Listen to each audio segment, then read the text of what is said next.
Bernoulli's theorem से पहले एक तो हमें समझना पड़ेगा इक्वेशन ऑफ कंटिन्यूटी। क्लियर हुई आप सबको? एक और फिनोमिनन समझना पड़ेगा, एनर्जी ऑफ लिक्विड। जब भी लिक्विड स्ट्रीमलाइन फ्लो में है तो लिक्विड में तीन तरह की एनर्जी पॉसिबल है, up to three types of energy.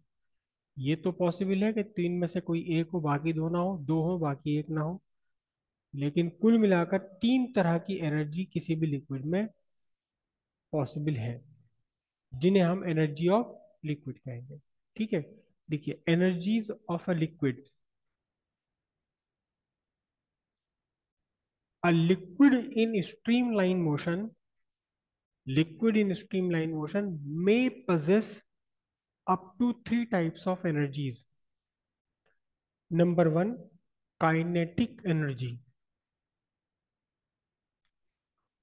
Simple है, हर चलती हुई चीज काइनेटिक एनर्जी पोजेस करती है। ठीक है, तो kinetic energy of liquid of mass m कितना होगा? Half m v square. Kinetic energy of liquid per unit mass, ये काइनेटिक एनर्जी होगी जूल में। जब पर यूनिट मास आप काइनेटिक एनर्जी फाइंड करोगे तो इस काइनेटिक एनर्जी को आपने मास से डिवाइड करना होगा। तो मास कैंसिल होकर क्या बचेगा? V square by two joule. लेकिन अब जूल यूनिट बदल जाएगी अब इसकी, जूल पर केजी। ठीक है, kinetic energy of liquid per unit volume. जब पर यूनिट वॉल्यूम आप फाइंड करोगे तो जो भी काइनेटिक एनर्जी है लिक्विड की, इसको आपको वॉल्यूम से डिवाइड करना पड़ेगा, और अब हो जाएगी जूल पर क्यूबिक मीटर। तो फिर यहां जरा ध्यान से देखिए, मास अपॉन वॉल्यूम क्या होता है? मास अपॉन वॉल्यूम क्या होता है? डेंसिटी। तो ये बना half rho v square joule per cubic metre. ठीक है, काइनेटिक एनर्जी के, लिक्विड की काइनेटिक एनर्जी के तीन इक्वेशंस हो गई। एक तो ये हो गई, ये पर यूनिट मास के लिए हो गई, और ये पर यूनिट वॉल्यूम के लिए हो गई। तीन में से किसी का भी हम यूज कर लेंगे आगे चलकर। लिखिए इसे, अगर आपका लिक्विड अर्थ सरफेस से कुछ ऊंचाई पर फ्लो कर रहा है, तो कोई भी बॉडी जो अर्थ सरफेस से ऊंचाई पर है उसमें एक एनर्जी होती है। कौन सी एनर्जी होती है? ग्रेविटेशनल पोटेंशियल एनर्जी, है ना, जिसका नॉर्मल फॉर्मूला हम क्या यूज करते हैं? mgh। तो अगर लिक्विड का फ्लो है अबव द अर्थ सरफेस तो फिर इसमें पोटेंशियल एनर्जी भी होगी। काइनेटिक एनर्जी तो हो गई मोशन के कारण, और पोटेंशियल एनर्जी किसके कारण? हाइट के कारण, अबव द अर्थ सरफेस। लिखिए इसमें, नेक्स्ट लिखते हैं पोटेंशियल एनर्जी ऑफ लिक्विड, बल्कि gravitational potential energy of liquid लिखो। If the liquid is flowing above the earth's surface, it possesses gravitational potential energy due to its raised position above the earth's surface।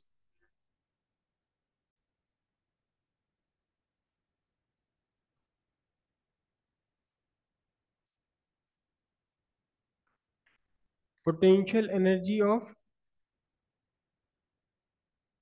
liquid of mass m कितनी है? mgh। Potential energy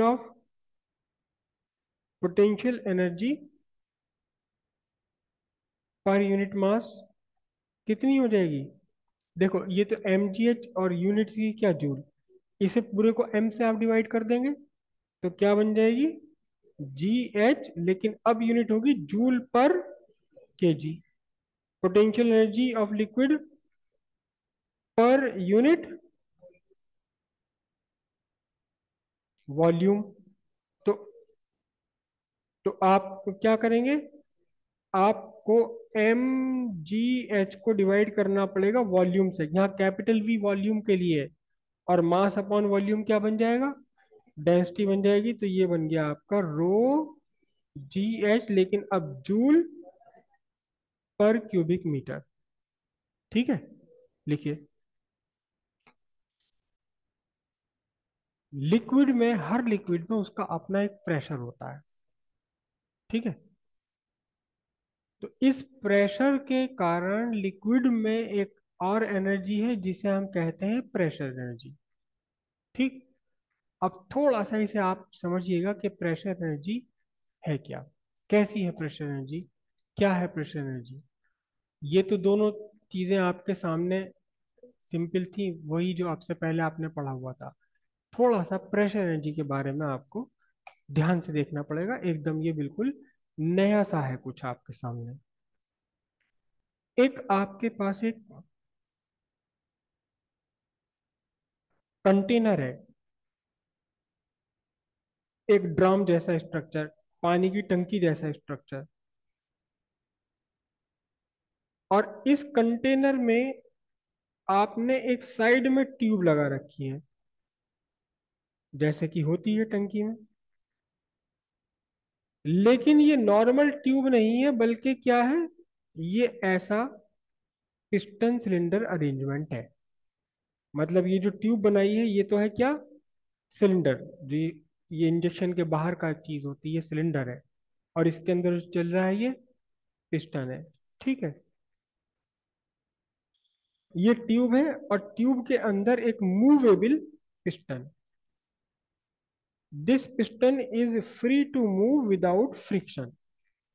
friction के बिना ये piston इसमें move कर सकता है। ठीक है, और इस कंटेनर के अंदर आपका एक लिक्विड भरा हुआ है। ये लिक्विड भरा हुआ है आपके इस पिस्टन से एक सर्टेन हाइट तक। ये आपका पिस्टन का सेंटर बना है, ये यहाँ सेंटर ऑफ द पिस्टन बनाइए। और ये आपकी क्या है, surface, open surface of the liquid. तो अब क्या होगा, देखिए ध्यान से। ओपन सरफेस ऑफ लिक्विड से लेकर के पिस्टन तक की आपकी जो डेप्थ है, गहराई है, ये एच है। राइट। तो अब लिक्विड ने इस गहराई पर जब ये है पिस्टन, तो एक प्रेशर क्रिएट किया है, प्रेशर एक्सर्ट किया है। लिक्विड का प्रेशर इस पिस्टन को बाहर की तरफ धकेल रहा है। लिक्विड का प्रेशर पी। सबसे पहली बात तो ये कि फ्रिक्शन लेस है, क्योंकि इसलिए इस प्रेशर के अगेंस्ट पिस्टन आपका बाहर न निकले, आपको लगातार यहां एक फोर्स अप्लाई करके रखनी पड़ेगी। एक फोर्स आपको अप्लाई करके रखनी पड़ेगी, ताकि पानी का ये दबाव इसे बाहर ना निकाल दे। और अक्सर देखा भी आपने, कभी नल वल खराब हो जाता है तो मिस्त्री भैया क्या करते हैं, पहले तो उस पिस्टन को अपने, उस जहां से भी खोला है उसे उसे अपने अंगूठे से दबा के रखेंगे, नहीं तो पानी निकल जाएगा, सारा बह जाएगा, पानी का दबाव बाहर निकल जाएगा, फिर उसमें कोई चीज बंद करेंगे, ठोकेंगे। तो प्रेशर एक्सर्ट कर रहा है, प्रेशर जो है इस पिस्टन को बाहर की तरफ धकेलने की कोशिश में है। पिस्टन को अपनी जगह बनाए रखने के लिए आपको इसे एक फोर्स अप्लाई करके रखना पड़ेगा। ठीक है। एरिया ऑफ पिस्टन, यहाँ आपका जो cross sectional area of piston है,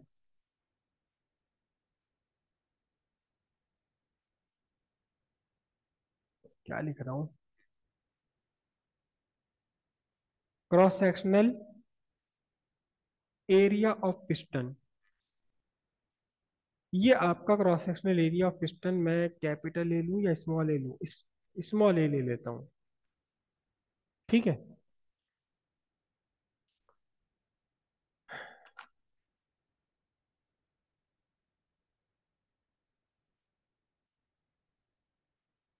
pressure at piston, pressure of liquid, कहाँ, at piston, P is equal to H rho G. ठीक है, जो कि लिक्विड का दबाव है, प्रेशर होता है। ठीक है, एच रो जी। फिर to maintain the position of piston, piston की पोजीशन मेंटेन करने के लिए फोर्स अप्लाइड, जो एफ ए है आपकी कितनी होगी, pressure into cross sectional area, dot लगा दिया मैंने, कंफ्यूजन ना हो। ये एटमॉस्फेरिक प्रेशर नहीं है, pressure into area of piston है। अब क्या किया आपने, अब आपने क्या काम किया कि इस फोर्स से ही, इसी फोर्स से, जो अप्लाइड फोर्स है pressure into area of piston, इसी फोर्स से आपने पिस्टन को अंदर धकेल दिया यहां तक। कितना अंदर धकेल दिया आपने इसे, dx अंदर धकेल दिया, छोटा सा बिल्कुल, without acceleration, without acceleration piston को आपने मूव किया विदाउट एक्सेलरेशन, राइट। और ये इतना कम वॉल्यूम, इसका इतना कम वॉल्यूम लिक्विड का अंदर गया कंटेनर में कि हम ये मान के चल रहे हैं कि इससे हाइट पर कोई इफेक्ट नहीं पड़ा, हाइट पर इफेक्ट नहीं पड़ा। हालांकि थोड़ा सा वॉल्यूम लिक्विड का अंदर जाएगा तो फिर यहाँ हाइट बढ़ जाएगी, लेकिन ये जो ओपन एरिया कंटेनर का ये बहुत लार्ज है as compare to the area of cross section of piston. तो थोड़ा सा इसने पानी जो लिक्विड अंदर धकेला है उससे हाइट में कोई भी डिफरेंस नहीं आया, हाइट में कोई डिफरेंस नहीं आया। तो अब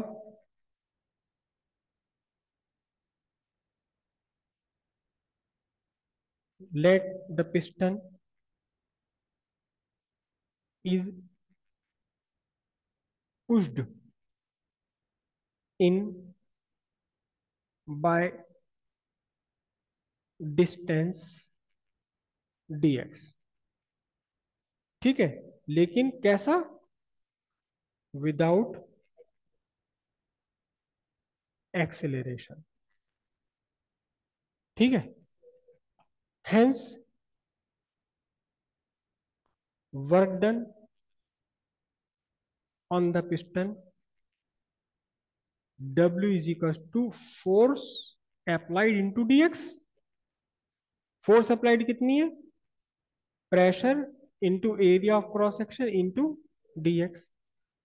तो W is equal to pressure, अच्छा देखना, area of cross section into dx, ये area of cross section into dx, area of cross section को आपने इस लेंथ से डिवाइड मल्टीप्लाई कर दिया तो क्या बन गया, वॉल्यूम, वॉल्यूम ऑफ लिक्विड, जो लिक्विड आपने डिस्प्लेस किया है, जो अंदर पुश किया है ना।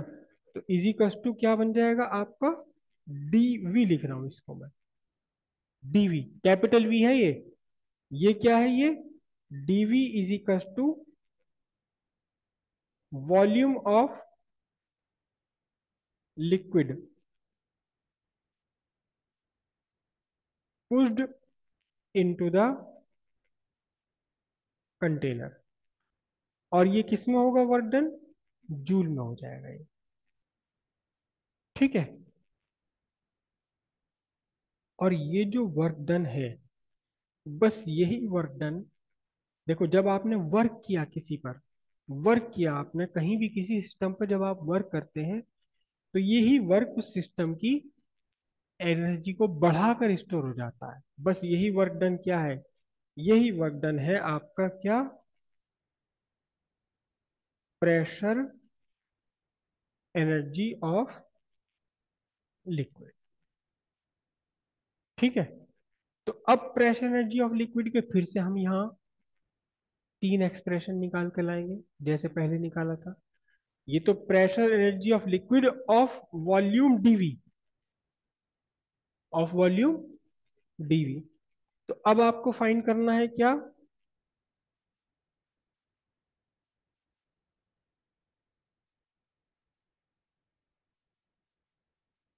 Pressure energy of liquid of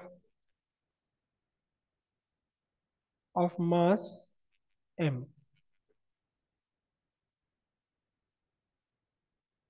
क्या लिखूं इसको मैं? इसको वैसे तो पूरा ही लिखा जाता है, पीई लिख दो चलो, प्रेशर एनर्जी। हालांकि वैसे पूरा वर्ड ही लिखा जाता है प्रेशर एनर्जी। ये तो पोटेंशियल एनर्जी भी हो गया, है ना? तो इसीलिए प्रेशर एनर्जी लिखा जाता है इसको।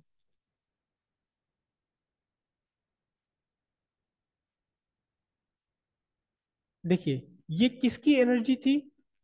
ये तो प्रेशर एनर्जी थी उस लिक्विड की जिसका वॉल्यूम डीवी है। अगर मास इसे बनाना हो तो आपने क्या करना पड़ेगा? मास इसे बनाना हो तो क्या करना पड़ेगा? डेंसिटी से मल्टीप्लाई करना पड़ेगा। तो पी रो डीवी, जूल पर, नहीं, जूल, केवल जूल निकल कर आएगा अभी ये। मास एम की पोटेंशियल एनर्जी हो गई joule. Mass per unit volume, ये एनर्जी पर यूनिट मास नहीं है, ये energy of mass of liquid m. इतनी बात समझ आ रही है या नहीं? चलो इसे यहां से खत्म कर दो। Work done P into dV. ठीक है, इसे अब यहां जो ये वर्क डन है, this is the work done for displacing volume V. Correct.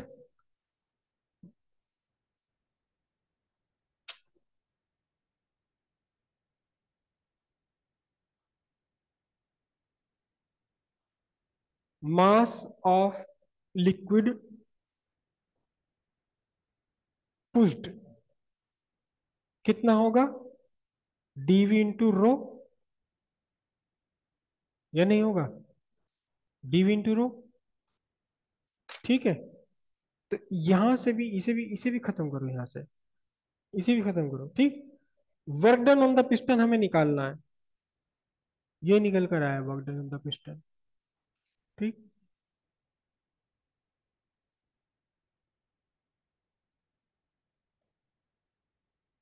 Work done on the piston कितना है? Pressure into area of cross section into dx. ठीक है। ये टोटल वर्क डन निकल कर आ रहा है किसके लिए? Pressure into dV. इस डीवी वॉल्यूम का मास कितना है? ये आपका बना work done on, work done on liquid of volume DV कितना है? PdV. Work done on the liquid of volume, लेकिन इसी इसी लिक्विड का मास कितना है? इस डीवी वॉल्यूम वाले लिक्विड का मास कितना है? Dv into rho. तो work done on liquid of mass of volume DV कितना होगा? पीडीवी तो हुआ ये। हम्म। अब आ जाओ। Work done on liquid per unit मास कितना होगा? पी डीवी को डिवाइड करना पड़ेगा आपने मास से। तो क्या बन जाएगा बोलो? P upon rho, joule per cubic metre, वो सॉरी, जूल पर केजी। अब ठीक है आपकी। वर्क डन निकला है हमारा कितना? P into dV. ये टोटल वर्क डन है। इसको दो रूप में आप इसे समझ सकते हैं। This is the work done on the liquid of volume dV,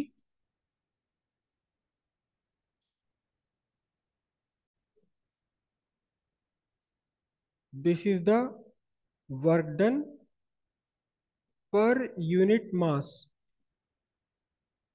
of liquid किसके अगेंस्ट है? Against liquid pressure, liquid pressure के अगेंस्ट। और यही आपका क्या कहलाएगा? यही आपका कहलाएगा क्या? Pressure energy of liquid per unit mass, P by rho joule per kg. एक तो ये चीज आ गई जिसे हमें यूज करना पड़ेगा, pressure energy per unit mass, pressure energy per unit volume, pressure energy per unit volume of liquid. देखिए, डीवी वॉल्यूम के लिए ये था आपका वर्क डन कितना था, पीडीवी। और पर यूनिट वॉल्यूम फाइंड करोगे तो इसे डीवी से ही आपको डिवाइड करना पड़ेगा। तो क्या बनेगा आपका? Pdv by dv. तो simply p joule per cubic metre. याद रखिएगा कि अब ये प्रेशर जैसा देखने में तो लगता है प्रेशर, लेकिन इसकी डायमेंशन प्रेशर वाली डायमेंशंस नहीं है ये। या यूं आप कह सकते हैं, ये आप ये बात कंक्लूड कर सकते हैं यहां से, क्या